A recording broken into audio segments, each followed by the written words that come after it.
সুপ্রিয় দর্শক সবাইকে স্বাগত জানিয়ে শুরু করছি বৈশাখী টিভি স্বাস্থ্য বিষয়ক নিয়মিত আয়োজন বৈশাখী হেলথের আজকের পর্বে। সাথে আছি আমি ডক্টর শাবনাজ আফরিন। দর্শক, আমাদের শরীরে বিভিন্ন অংশে পাথর হতে পারে। আজকে আমরা পিত্তথলির পাথর নিয়ে আপনাদের সাথে আলোচনা করব। এই বিষয়টি নিয়ে কথা বলার জন্য আজকে আমাদের মাঝে উপস্থিত আছেন একজন বিশেষজ্ঞ চিকিৎসক। আমাদের সাথে আছেন প্রফেসর ডক্টর মোহাম্মদ আব্দুল মোতালেব হোসেন, অধ্যাপক সার্জারি বিভাগ, জেনারেল ল্যাপারোস্কোপিক ও colorectal surgery, sir Salimullah medical college, Dhaka. চলুন আমরা স্যারের সাথে পরিচিত হই। স্যার, আপনাকে স্বাগতম আমাদের আজকের অনুষ্ঠানে।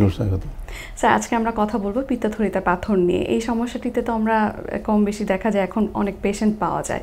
স্যার, কি ধরনের সমস্যা নিয়ে রোগীগুলো আপনাদের কাছে আসেন?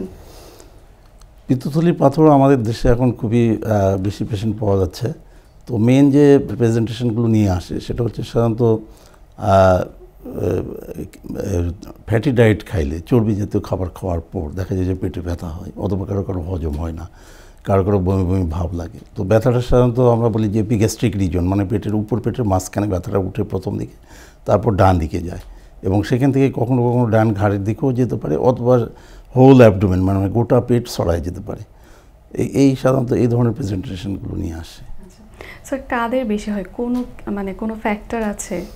Exact cause is not known, but some just factor কিছু আছে কাজ করে, যেগুলো যেমন ধরেন যে যারা ফ্যাটি তাদের একটু বেশি হয়, ফিমেলদেরও বেশি হয় তুলনামূলকভাবে, ফেয়ার লেডি বলা হয় তাদের হয়, অথবা ফার্টাইল এজে বেশি হয়, এবং যারা খুবই বলা হয় যে ফেয়ার মানে সুন্দর আর কি, তাদেরও হইতে পারে। এই ধরনের মানে এগুলো প্রিডিসপোজিং ফ্যাক্টর, এক্স্যাক্ট কজ না। তবে আমরা ওভারঅল অবজারভেশন আমাদের বাংলাদেশের প্রেক্ষাপটে দেখি যাদের ডায়েটারি হ্যাবিট বেশি, যারা চর্বি জাতীয় খাবার খায়, ম্যাক্সিমাম কিন্তু তাদের বেশি হয়, বেশি হচ্ছে। স্যার, এই ধরনের রোগীগুলো যখন আসেন আপনাদের কাছে, আপনারা কিভাবে ডায়াগনোসিস করেন? যেহেতু গল ব্লাডারের পাথরটা আসলে এই কিডনি স্টোন বা এই ধরনের ক্যালসিয়াম সল্ট না, এগুলো হচ্ছে কোলেস্টেরল সল্ট অথবা মানে বাইল সল্ট থেকে ডিপোজিশন হয়ে তৈরি হয়। সো এগুলো সাধারণত ডায়াগনোসিস করার ক্ষেত্রে কিন্তু এক্সরে করলে খুব দেখা যায় না, কিন্তু আলট্রাসোনোগ্রাফি করলে একটা পোস্টার অ্যাকোস্টিক শ্যাডো পাওয়া যায়। সো শুধুমাত্র একটা আলট্রাসোনোগ্রাম করলে কিন্তু পিত্তথলির পাথর ইজিলি ডায়াগনোস করা যায়। এছাড়া আধুনিক এখন অনেক পরীক্ষা নিরীক্ষা আছে, হ্যাঁ, সেগুলো যদি আমরা ফেল করি যে সিমটম আসছে কিন্তু ডায়াগনোস হচ্ছে না, সেই ক্ষেত্রে কতগুলো স্পেশাল পরীক্ষা নিরীক্ষা করা হয়, যেমন একটা এমআরসিওজি পরীক্ষা, সেটাও অনেক সময় করা হয়, অথবা সিটি স্ক্যান করেও ডায়াগনোস করা যেতে পারে, বাট প্রাইমারি ডায়াগনোসিস আলট্রাসোনোগ্রাফি।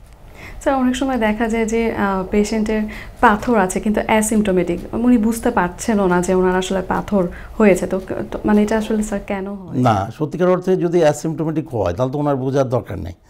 কিন্তু যেহেতু আমরা সচেতন মানুষ, পেটে কিছু কিছু সমস্যা হয়, যখনই পেটে যখন ধরনের আনইউজুয়াল হয়তো হজম হচ্ছে না বা কোনো কারণে পেটের সমস্যার কারণে একটা যদি আলট্রাসোনোগ্রাফি করা হয় তাহলে কিন্তু এটা ধরা পড়ে। এটা কি আমরা বলি ইনসিডেন্টাল ডায়াগনোসিস। সুতরাং কেউ যদি মনে মনে ভাবে যে আমার থাকতে পারে পাথর, তাহলে তো তার আলট্রাসোনোগ্রাফি করা উচিত। থাকতে পারে এই চিন্তাটা করাই তো ঠিক না, হ্যাঁ, যদি থাকে আছে কোনো অসুবিধা নেই। কিন্তু আমাদের থিওরি হচ্ছে যে once it is diagnosed it should be treated as early as possible. কিন্তু ডায়াগনোসড হয়নি, মনে মনে ভাবছে কেউ যে আমার যদি থেকে থাকে, তাহলে সো হোয়াট, একটা আলট্রাসোনোগ্রাফি করলে ধরা পড়তে পারে। সুতরাং এটা নিয়ে বাড়তি টেনশন না করে সচেতন হওয়া ভালো। জি স্যার। স্যার, যখন রোগীগুলো ডায়াগনোসিস হলো, তো আপনারা কি ধরনের ম্যানেজমেন্ট দিয়ে থাকেন যখন ওনারা আসেন আপনাদের কাছে? যদি আমাদের ম্যাক্সিমাম সার্জন আমরা ডায়াগনোসড কেসই পাই, অথবা ওই যেটা বললাম যে পেটের ব্যথা নিয়ে যদি আসে, আনইউজুয়াল হঠাৎ করে ফ্যাটি ডায়েট খাইলো, অথবা দাওয়াত খাইছে, মাংস বেশি খাওয়া হয়েছে, তখন দেখা যায় ব্যথা হয়, তখন আমরা একটা আলট্রাসোনোগ্রাফি করলে কিন্তু ধরতে পারি। সো ডায়াগনোস হয়ে গেলে আরও ফার্দার কিছু ম্যানেজমেন্টের জন্য কিছু পরীক্ষা নিরীক্ষা করতে হয়, যে পেশেন্ট ফিট আছে কিনা এবং অন্যান্য অর্গানগুলো সব ঠিক আছে কিনা, সেই জন্য কিছু পরীক্ষা নিরীক্ষা করে তারপর আমরা ট্রিটমেন্টের পারপাসে পদক্ষেপ নিই। আচ্ছা স্যার, ট্রিটমেন্টে কি মানে সার্জারি লাগে? এটার মানে পিত্তথলির পাথরের ট্রিটমেন্টই সার্জিক্যাল। কারণ হলো যে পিত্তথলির যে থলিটা সেটা একটা অদরকারি অর্গান, মানে খুব বেশি দরকারি না। প্রতিদিনই লিভারে সাধারণত 500 ml মতো পিত্ত তৈরি হয়। এই পিত্তটা কিন্তু লিভারের বর্জ্য পদার্থ, সেটা সাধারণত লিভার থেকে একটা নলের মাধ্যমে, যেটা পিত্ত নালী বলা হয়, এটা ইন্টেস্টাইনে যায় প্রতিদিনই। কিন্তু সেখানে যাওয়ার পথে একটা থলি থাকে সাইডে লাগানো, যেটাকে আমরা বলি গল ব্লাডার পিত্তথলি। এখানে কিছুক্ষণের জন্য, যেমন 24 আওয়ার্সে যে আমরা খাবার খেয়ে এটাকে প্রপারলি হজম করার জন্য, এখানে সাময়িকভাবে এই যে 500 mlটা জমা থাকে পিত্তথলির মধ্যে, এবং পিত্তথলির কাজ হলো যে এই রসটাকে সাধারণত 10 টাইমস কনসেন্ট্রেশন করে, মানে ঘন করে। যেমন খেজুরের গুড় তৈরি খেতে খেজুরের রস জাল দিয়ে ঘন করা হয়, ঠিক ওরকম একটা ক্যাপাসিটি আল্লাহ করে রাখছে ওইখানে। তো সেই ক্ষেত্রে আমরা দেখি যে ওটা কনসেন্ট্রেট হয়ে 10 টাইমস হওয়ার পর এইটা চলে আসে হচ্ছে ইন্টেস্টাইনে। কিন্তু কখনো কখনো বেশি কনসেন্ট্রেট যদি হয়ে যায়, দ্যাট মিনস 10 টাইমসের বেশি, তখন ওটা প্রেসিপিটেট হয়ে এখানে এই স্টোন তৈরি করে। সো এই যে পিত্তথলিটা যেহেতু অদরকারি অর্গান এবং ওখানেই স্টোনটা কনসেন্ট্রেট হইতে যায় হয়, এই জন্য পিত্তথলিটা আমরা বাদ দিয়ে দিই। এবং সার্জারি মিনস ওটা removal of the gallbladder, পিত্তথলি সহ পাথর সহ বাদ দেওয়া হয়। সেটা দিলে আর কখনোই পাথরটা হয় না। কি ধরনের সার্জারি করে থাকেন? এটা বিভিন্ন ধরনের সার্জারি করা হয়, তবে আমাদের দেশে এখন যেটা সবচেয়ে জনপ্রিয় সেটা হচ্ছে ল্যাপ্রোস্কোপিক্যালি করা হয়। এটা বলা হয় ল্যাপ্রোস্কোপিক কলিসিস্টেক্টমি বা সংক্ষেপে ল্যাপকল। এছাড়া পেট কেটে যেটা করা হয় ওপেন কলিসিস্টেক্টমি, সেভাবে করা যেতে পারে। আচ্ছা, ল্যাপ্রোস্কোপিকে নিশ্চয়ই কোনো সুবিধা আছে, এর জন্য তো আসলে এটা এত জনপ্রিয়।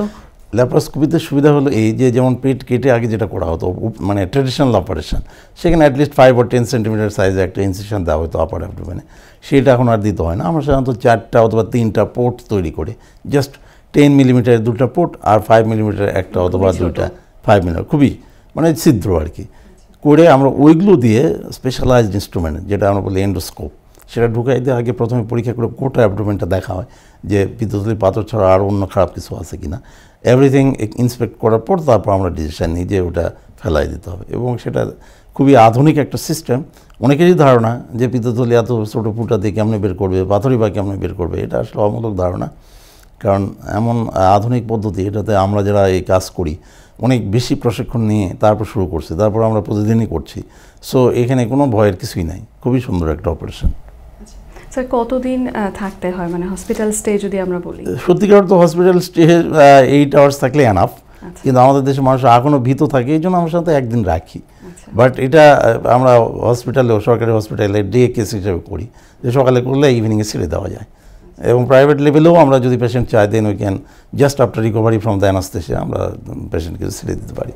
স্যার, আমরা তো এখন বর্তমানে দেখছি যে উপজেলা লেভেলে আমাদের এই ল্যাপ্রোস্কোপি হচ্ছে, তো অনেক সময় দেখা যায় যে পেশেন্টগুলো জটিলতা নিয়ে তো আপনাদের কাছে হয়তো বা এসে থাকেন, তো স্যার আসলে কেন এই ধরনের জটিলতাগুলো? এটা সত্যিকার অর্থে আমাদের দেশের কিছু কিছু যারা জুনিয়র সার্জন কেবল পাস করছে, হয়তো তারা ওভার এনথুসিয়াস্টিক হয়ে যে কোনো জায়গায় হয়তো তারা প্রসিডিউরটা করার চেষ্টা করতেছে, কিন্তু প্রায়ার টু দ্যাট আগে অ্যাডুকুয়েট ট্রেনিং লাগবে, এনভায়রনমেন্ট লাগবে, তারপর অন্যান্য সুযোগ সুবিধা থাকতে হবে। সেগুলো না থাকলে হয় কি ইনঅ্যাডুকেসির কারণে অনেক সময় কমপ্লিকেশন হয়, বিশেষ করে পিত্ত নলের সাথে লাগানো থাকে পিত্তথলিটা, এখানে অনেক সময় দেখা যায় ইনজুরি হয়, হইলে সেগুলো জটিলতা নিয়ে আমাদের কাছে আসলে আমরা ল্যাপ্রোস্কোপিক্যালি সেগুলো সমাধান করতে পারি অথবা ওপেন সার্জারি করতে পারি। যেটাই করি না কেন প্রপার টাইমে যদি আমাদের কাছে আসে তাহলে কিন্তু খুব একটা প্রাণঘাতী কিছু হয় না। আদারওয়াইজ খুবই জটিল একটা ঝামেলা হয়, যে কারণ যেহেতু পিত্তটা প্রতিদিনই বের হয় লিভার থেকে, সেইটা যদি প্রপার জায়গায় না যায়, দ্যাট মিনস ইন্টেস্টাইনে না যায়, তাহলে জেনারেলাইজ পেরিটোনাইটিস হয়, গোটা পেট ছড়ায় যায় এবং মৃত্যু ভীতিও তৈরি হতে পারে।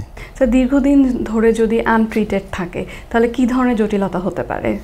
পিত্তথলির পাথর আসলে যদি কেউ মানে ধরা পড়লো যে হ্যাঁ আমার ইনসিডেন্টাল ধরা পড়ছে, হঠাৎ করে যায়, তাহলে আমি কেন অপারেশন করবো, এটা কিন্তু উচিত না। এই কারণে যে পিত্তথলির যে একটা গঠন আছে, তার ওয়াল আছে, সেই ওয়ালে যখনই পাথর ঘর্ষণ খেতেই থাকে তখন অনেকগুলো জটিল আকার ধারণ করতে পারে। তার মধ্যে মোস্ট কমন যেটা হয় ইনফেকশন হয়, ডিস্টেন্ডেড হয়ে যায় গল ব্লাডারটা এবং ওটা লিকেজ হয়ে যায়, জেনারেলাইজড পেরিটোনাইটিস একটা মানে খুবই জটিল অবস্থা ধারণ করতে, এটা বেনাইন। আর একটা হতে পারে যে ওই পাথরটা অনেক সময় নলে চলে যায়, পিত্ত নালিতে, যে জন্ডিস তৈরি করতে পারে, সেটাকে বলা হয় অবস্ট্রাকটিভ জন্ডিস, সেটাও কিন্তু একটা প্রাণঘাতী পর্যায়ে যেতে পারে। আর যেটা হয় যে বেশি দিন ধরে থাকলে, মোর দেন 5 or 10 ইয়ার্স যদি পিত্তথলিতে পাথর থাকে, কারণ আমার ডায়াগনোসিস হয় তখনই তো পাথর অলরেডি আছে, কবে হয়েছে কেউ জানে না, তবু আমরা সার্জনরা একটা অ্যাভারেজ মনে করি যে ওয়ান্স ইট ইজ ডায়াগনোসড তারপর থেকে হ্যাঁ চিকিৎসা করো। যদি না করে তাহলে অনেকে মোর দেন 10 ইয়ার্স থাকলে ওতে ক্যান্সার জাতীয় অসুখও হইতে পারে। স্যার, আপনাকে অনেক ধন্যবাদ আপনার মূল্যবান সময় আমাদেরকে দেওয়ার জন্য। আপনাকেও ধন্যবাদ। দর্শক, এতক্ষণ আপনারা শুনছিলেন পিত্তথলিতে পাথর, এই বিষয়টি নিয়ে আমরা তখন কথা বলছিলাম। আশা করি আমাদের এই আলোচনা আপনাদের উপকারে দিবে। আগামী পর্ব দেখার আমন্ত্রণ জানিয়ে আজকের মতো এখানেই বিদায় নিচ্ছি। সবাই ভালো থাকবেন, সুস্থ থাকবেন এবং বৈশাখী টিভির সঙ্গেই থাকবেন।